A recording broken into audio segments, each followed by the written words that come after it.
నమస్తే, welcome to ANN. నేను Lakshminag Naraharisetti. Headlines చూద్దాం. డిజిటల్ క్యాబినెట్ దిశగా తెలంగాణ ప్రభుత్వం మంత్రివర్గ సమావేశాలను పర్సనల్స్గా నిర్వహించాలని నిర్ణయం. ఆహార భద్రతలో భాగంగా FSSAI కీలక మార్గదర్శకాలు. ఫుడ్ గ్రేడ్ తప్పుపట్టిన కత్తులే వాడాలని స్పష్టం.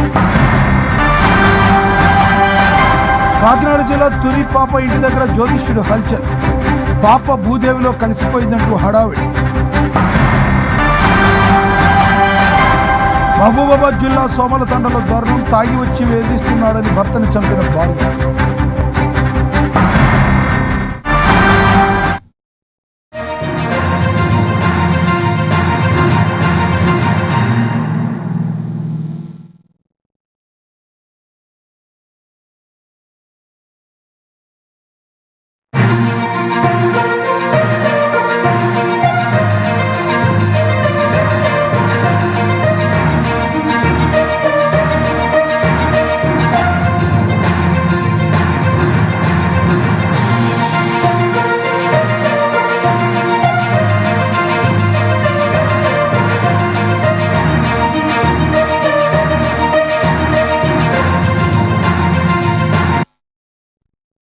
బ్రేకింగ్ న్యూస్ చూస్తున్నాం. తెలంగాణ ప్రభుత్వం కీలక నిర్ణయం తీసుకుంది.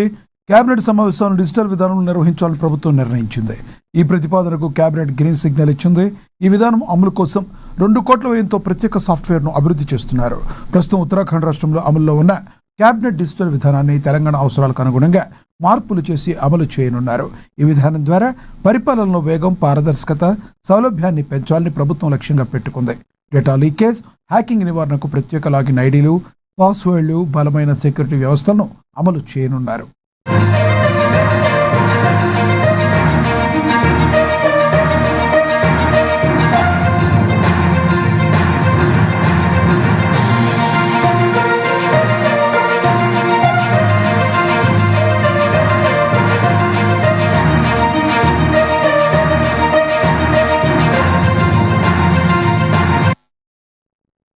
తెలంగాణ ప్రభుత్వం కీలక నిర్ణయం తీసుకుంది. కేబినెట్ సమావేశాలను డిజిటల్ విధానంలో నిర్వహించాలని ప్రభుత్వం నిర్ణయించుకుంది. ఈ ప్రతిపాదనకు కేబినెట్ గ్రీన్ సిగ్నల్ ఇచ్చింది. ఈ విధానం అమలు కోసం 2 కోట్ల వ్యయంతో ప్రత్యేక సాఫ్ట్వేర్ను అభివృద్ధి చేస్తున్నారు. ప్రస్తుతం ఉత్తరాఖండ్ రాష్ట్రంలో అమల్లో ఉన్న కేబినెట్ డిజిటల్ విధానాన్ని తెలంగాణ అవసరాలకు అనుగుణంగా మార్పులు చేసి అమలు చేయనున్నారు. ఈ విధానం ద్వారా పరిపాలనలో వేగం, పారదర్శకత, సౌలభ్యాన్ని పెంచాలని ప్రభుత్వం లక్ష్యంగా పెట్టుకుంది. డేటా లీకేజ్, హ్యాకింగ్ నివారణకు ప్రత్యేక లాగిన్ ఐడీలు, పాస్వర్డ్లు, బలమైన సెక్యూరిటీ వ్యవస్థలను అమలు చేయనున్నారు.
బులెటిన్లో మరో బ్రేకింగ్ న్యూస్ చూస్తున్నాం.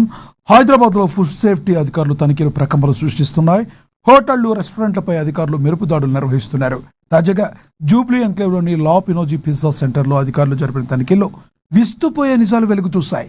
కిచెన్లో భారీగా బొద్దెంకెలు, ఫ్రీజర్ నిండా పురుగులు చేరడం చూసి అధికారులు షాక్ గురయ్యారు. గడువు ముగిసిన మసాలాలు, ఫ్లేవర్ సిఫర్స్, బ్రెడ్ ఉత్పత్తులను స్వాధీనం చేసుకున్నారు. కనీసం లేబుల్స్ కూడా లేకుండా ఆహార పదార్థాలు నిల్వ ఉంచినట్లుగా అధికారులు గుర్తించారు. మరోవైపు ఆహార భద్రతపై దేశవ్యాప్తంగా FSSAI కీలక మార్గదర్శకాలు జారీ చేస్తుంది.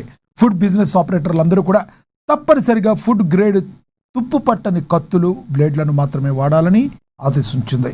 నిబంధనలు ఉల్లంఘిస్తే కఠిన చర్యలుంటాయని స్పష్టం చేసింది.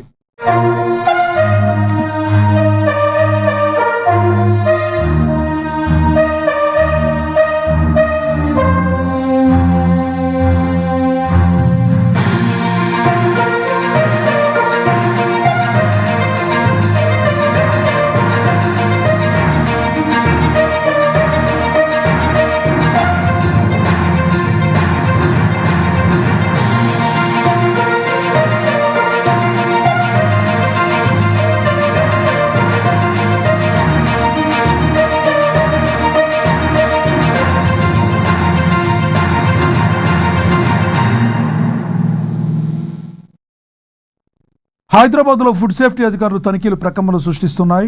హోటళ్లు, రెస్టారెంట్లపై అధికారులు మెరుపుదాడులు చేస్తున్నారు. తాజాగా జూబ్లీ ఎంక్లేవ్లోని లా పినోజ్ పిజ్జా సెంటర్లో అధికారులు జరిపిన తనిఖీల్లో విస్తుపోయే నిజాలు వెలుగు చూశాయి. కిచెన్లో భారీగా బొద్దెంకెలు, ఫ్రీజర్ నిండా పురుగులు చేరడం చూసి అధికారులు షాక్కు గురయ్యారు. గడువులు ముగిసిన మసాలాలు, ఫ్లేవర్డ్ సిరప్స్, బ్రెడ్ ఉత్పత్తులను స్వాధీనం చేసుకున్నారు. కనీసం లేబుల్స్ కూడా లేకుండా ఆహార పదార్థాలను నిల్వ ఉంచినట్లుగా అధికారులు గుర్తించారు. మరోవైపు ఆహార భద్రతపై దేశవ్యాప్తంగా FSSAI కీలక మార్గదర్శకాలు జారీ చేస్తుంది. ఫుడ్ బిజినెస్ ఆపరేటర్లు అందరూ కూడా తప్పనిసరిగా ఫుడ్ గ్రేడ్ తుప్పు పట్టని కత్తులు, బ్లేడ్లను మాత్రమే వాడాలని ఆదేశించింది. నిబంధనలు ఉల్లంఘిస్తే కఠిన చర్యలుంటాయని స్పష్టం చేసింది.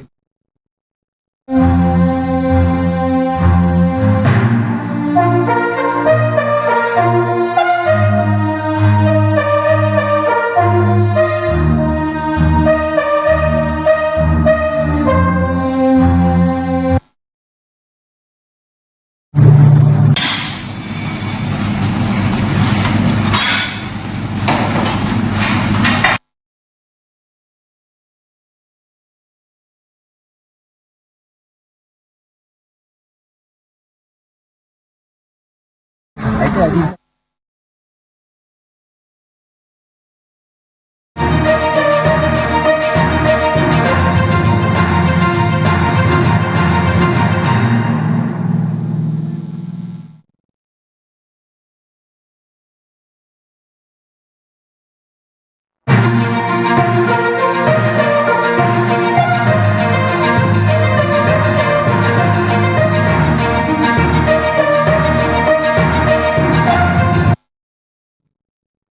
బ్రేకింగ్ న్యూస్ చూస్తున్నాం.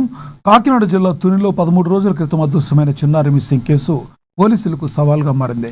పాప ఆచూకీ దొరకక ఆ కుటుంబం గుండెకోత అనుభవిస్తుంటే ఇప్పుడు వారి ఇంటి దగ్గర ఒక జ్యోతిష్యుడు హల్చల్ చేశాడు. అది తీవ్ర కలకలం రేపింది. గద్వాలకు చెందిన అఘోరి తిమ్మప్ప అనే వ్యక్తి తానేదో జ్యోతిష్యుడినంటూ చిన్నారి ఇంటి చుట్టూ తిరుగుతూ హడావుడి చేస్తున్నాడు. పూజలు చేస్తే పాప తిరిగి వస్తుంది, లేదు లేదు పాప భూదేవులు కలిసిపోయిందంటూ విచిత్ర వ్యాఖ్యలు చేస్తూ ఆ కుటుంబ సభ్యులను తీవ్ర భయాందోళనకు గురి చేస్తున్నాడు. అంతటితో ఆగకుండా నిన్న రాత్రి సదరు జ్యోతిష్యుడు చిన్నారి ఇంటిపైనే పడుకుని వింతగా ప్రవర్తించినట్లు సమాచారం.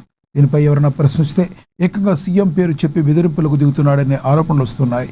ఈ జ్యోతిష్యుడి విచిత్ర ప్రవర్తనతో అటు చిన్నారి తల్లి భవానీ, ఇటు స్థానికులు తీవ్ర భయభ్రాంతులకు లోనవుతున్నారు.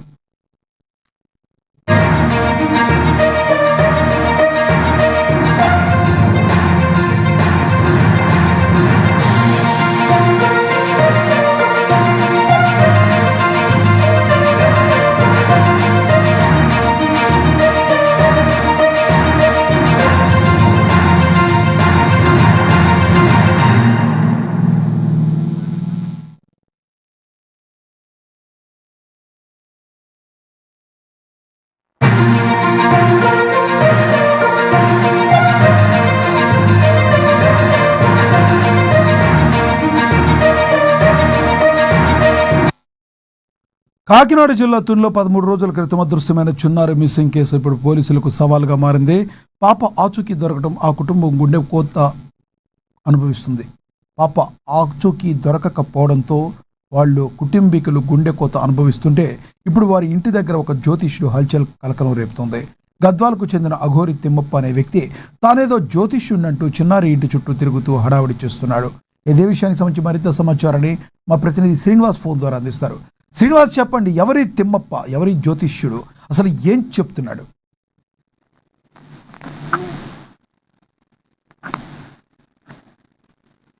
శ్రీనివాస్, ఎస్ శ్రీనివాస్.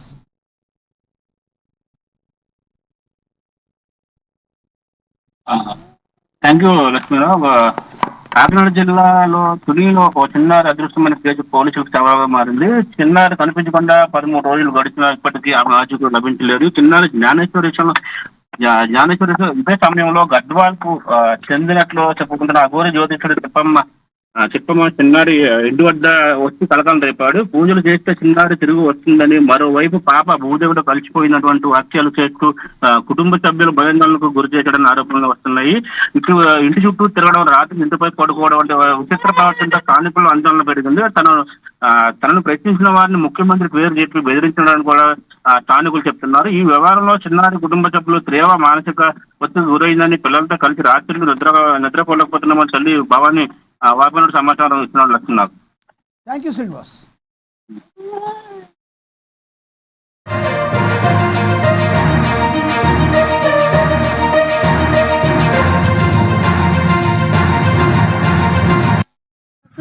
ఎంత మంచి చేస్తున్నానంటే లేదు, ఇలా ఈ దారంట వచ్చేస్తుంది, లేదంటే ఈ దారంట వచ్చేస్తుంది, లేదంటే డబ్బులు అడిగాడా? అడగలేదు, లేదంటే భూదేతలో ఉండిపోయింది, చచ్చిపోయింది. రాత్రి ఎక్కడ ఉండండి? మరి మీరు ఆపారు అవుతున్నాయి వద్దంటే వెళ్ళిపోయాడు సార్. ఇప్పుడు నైట్ కి ఒంటిగా నేను దానం చేస్తాను, లేదంటే ఈ చెట్టు ఎక్కిపోయింది, లేదంటే భూదేతలో దిగిపోయింది, భూదేతలో చచ్చిపోయింది. పెట్టి ఒకటి వేసి బయట పంపాల్సింది కదా, ఎందుకు ఆపేశారు అన్నారు మేడం. మగోళ్ళు ఎవరు ఉన్నారండి? నైట్ చాలా వేస్తున్నాడు, అసలు ఆ పిల్లలతో ఎవరెవరో ఏం జరుగుతుంది ఇంకా నైట్ మొత్తం కూర్చొని ఉన్నాను. మరి అలాంటినప్పుడు ఇన్ఫర్మేషన్ ఉన్నప్పుడు బయట ఉన్న పోలీసులకు ఒకసారి చెప్పకూడదా? మీరు ఎస్సీ గారికి ఎవరో చెప్తే ఇబ్బంది లేకుండా ఎస్సీ తోటి కూడా మాట్లాడేది. మాట్లాడితే మీరు చెప్పాలి. అలాగే ఎవడు బెదిరిందా సీఎం అనే? ఎవడు బెదిరిందా సీఎం? నీకు పిల్లలున్నారా? ఏమన్నారమ్మా? ఏమన్నారు? ఇదే మాట తీసుకోపో. ఏమన్నారు? ఎప్పుడు ఉండిపోయింది? నైట్ ఉండిపోయాడు సార్. ఇక్కడ 1 గంట అలా వచ్చేస్తుంది, లేదంటే భూదేవతలోకి వెళ్ళిపోయింది. పాప భూదేవతలో ఉంది. ఎలా వస్తుందో మాకు తెలుసు. తన 45 ఏళ్ల సుదీర్ఘ రాజకీయ చరిత్రలో ఎటువంటి మచ్చ లేదని ప్రభుత్వ సలహాదారు షబ్బీర్ అలీ చెప్పారు. ఇక కామారెడ్డి నియోజకవర్గ స్థాయి కాంగ్రెస్ బూత్ లెవెల్ ఏజెంట్ల సమావేశంలో ఆయన ముఖ్య అతిథిగా పాల్గొన్నారు. కొందరు కావాలని తనపై సోషల్ మీడియాలో దుష్ప్రచారం చేస్తున్నారని మండిపడ్డారు. గతంలో కేసీఆర్ డిప్యూటీ సీఎం పదవి ఇస్తానన్నా వెళ్లకుండా కాంగ్రెస్ పార్టీ బలోపేతం కోసమే పనిచేశానని గుర్తు చేశారు. సీనియర్లపై వాట్సాప్, ఫేస్బుక్లో పోస్టులు పెడుతూ ఎంజాయ్ చేస్తున్న కొత్త నాయకులకు త్వరలోనే గొడవపడటం తప్పదని హెచ్చరించారు.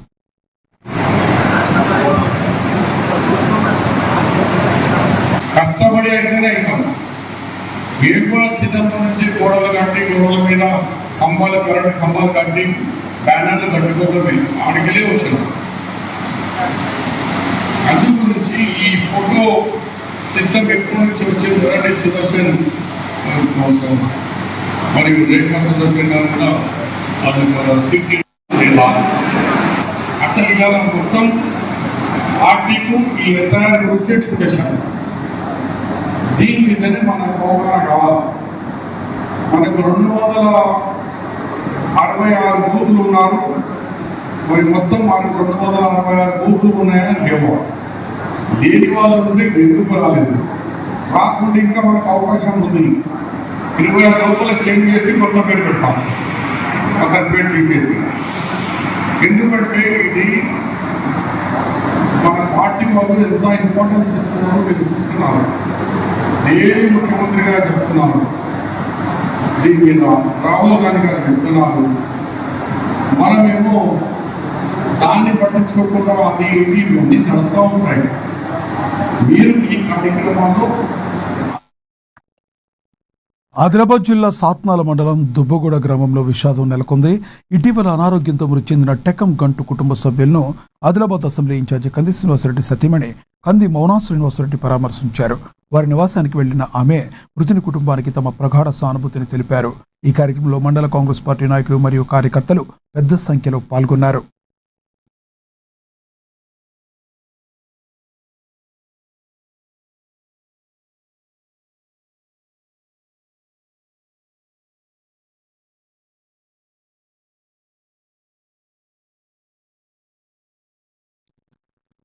హనుమకొండ జిల్లా ప్రైవేటు కార్పొరేట్ పాఠశాల ఫీజుల దోపిడీకి వ్యతిరేకంగా ఏబీవీపీ విద్యార్థి సంఘం పోరుబాట పట్టింది. ఇష్టానుసారంగా అధిక ఫీజులు వసూలు చేస్తున్న పాఠశాలపై చర్యలు తీసుకోవాలని డిమాండ్ చేస్తూ నేడు హనుమకొండ డీఈఓ కార్యాలయాన్ని ఏబీవీపీ నాయకులు ముట్టడించారు. కార్యాలయం లోపల బైఠాయించే ప్రభుత్వ అధికారులకు, ప్రైవేటు యాజమాన్యాలకు వ్యతిరేకంగా పెద్ద ఎత్తున నినాదాలు చేశారు. దీంతో రంగంలోకి దిగిన పోలీసులు ఆందోళనకారులను అరెస్టు చేసి పోలీస్ స్టేషన్కు తరలించారు. అనుమతి లేని పాఠశాలలు గుర్తించి ఫీజుల దోపిడీని అరికట్టాలని అంటున్న ఏబీవీపీ నాయకులతో మా ప్రతినిధి Mounish face to face.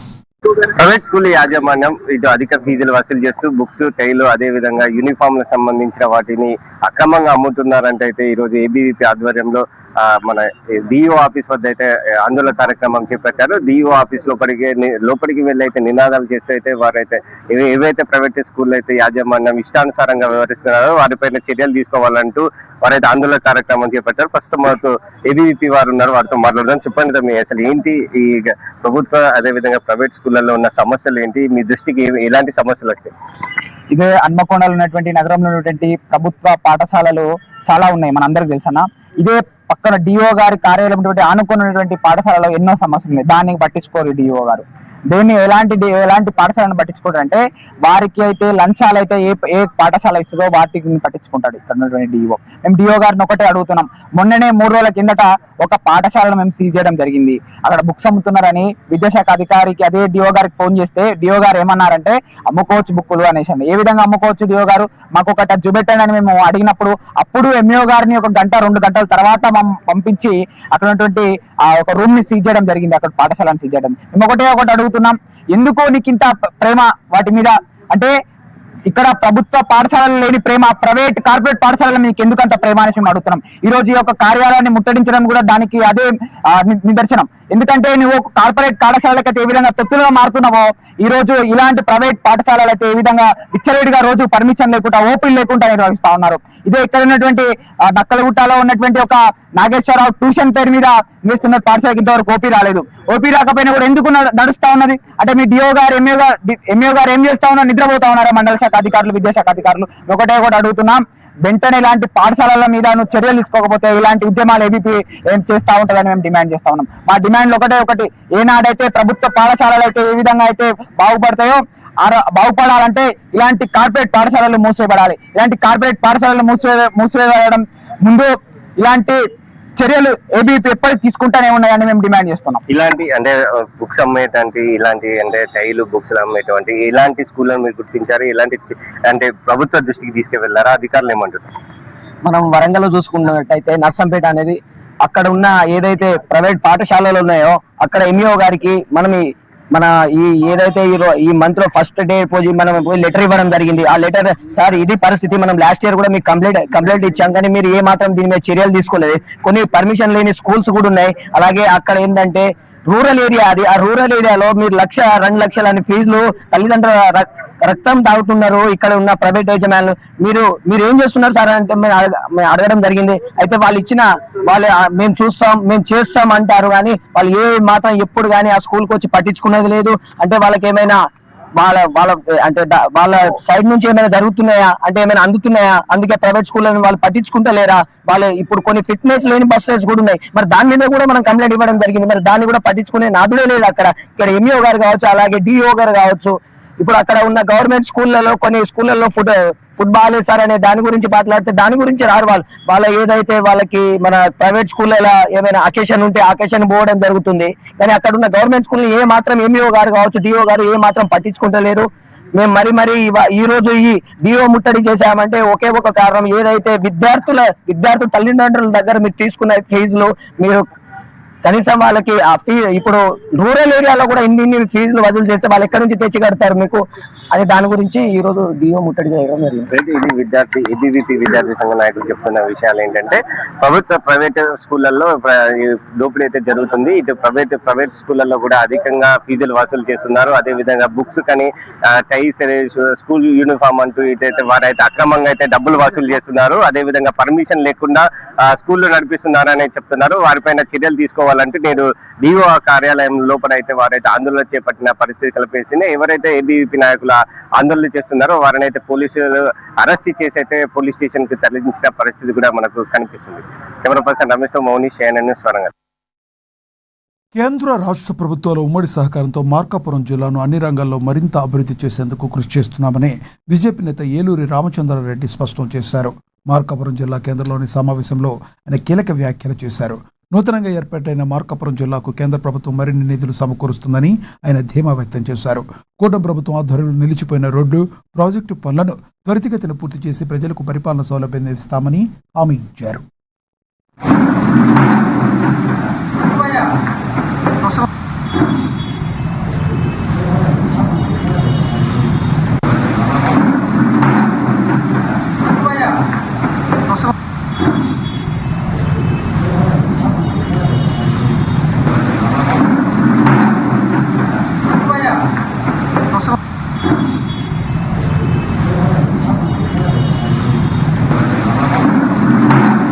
Press club ఆధ్వర్యంలో గత కొన్ని సంవత్సరాలుగా జరుగుతున్నటువంటి మీ అందరి సహకారంతో మార్కాపురం జిల్లా వెనుకబడ్డ జిల్లా అని చెప్పేసి అటు ఢిల్లీ దాకా మోడీ దాకా ఈ విషయం తెలిసింది. దానికి కారణం మన మార్కాపురం ఉన్నటువంటి ప్రింట్ అండ్ ఎలక్ట్రానిక్ మీడియా మీ సహకారంతో వెనుకబడ్డ మార్కాపురం ప్రాంతాన్ని రాయలసీమలో కలిపి హార్టికల్చర్ హబ్ గా మార్కాపురం జిల్లా మారబోతుంది. వెనుకబడ్డ ప్రాంతాలకు ఏవైతే స్కీమ్స్ ఉన్నాయో వాటన్ని కూడా త్వరలో ఈ జిల్లాకు రాబోతున్నాయి. సుమారుగా భవిష్యత్తులో ఒక 7-8 సంవత్సరాల లోపల ఈ పీరియడ్ మోడీ గారి థర్డ్ గవర్నమెంట్ లో ఒక 50,000 కోట్లు, నెక్స్ట్ ఫోర్త్ గవర్నమెంట్ లో ఒక 50,000 కోట్లు వచ్చే విధంగా హార్టికల్చర్ హబ్ గా మారబోతుంది.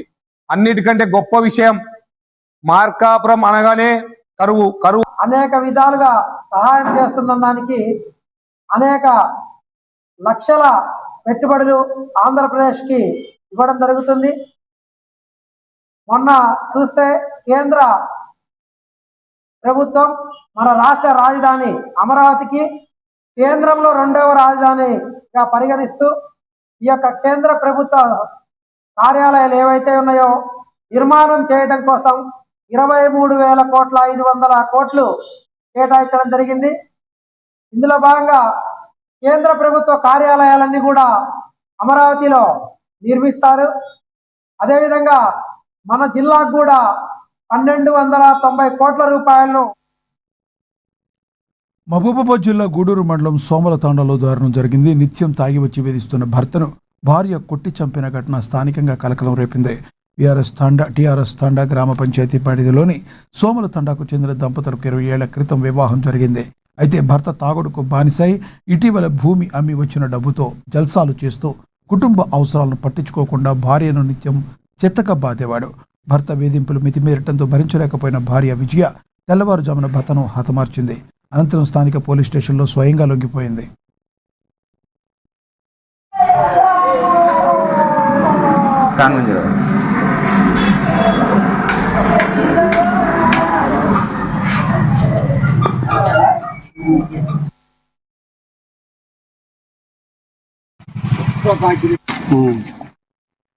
నిన్న పెళ్లికి వచ్చిండు ఆయన.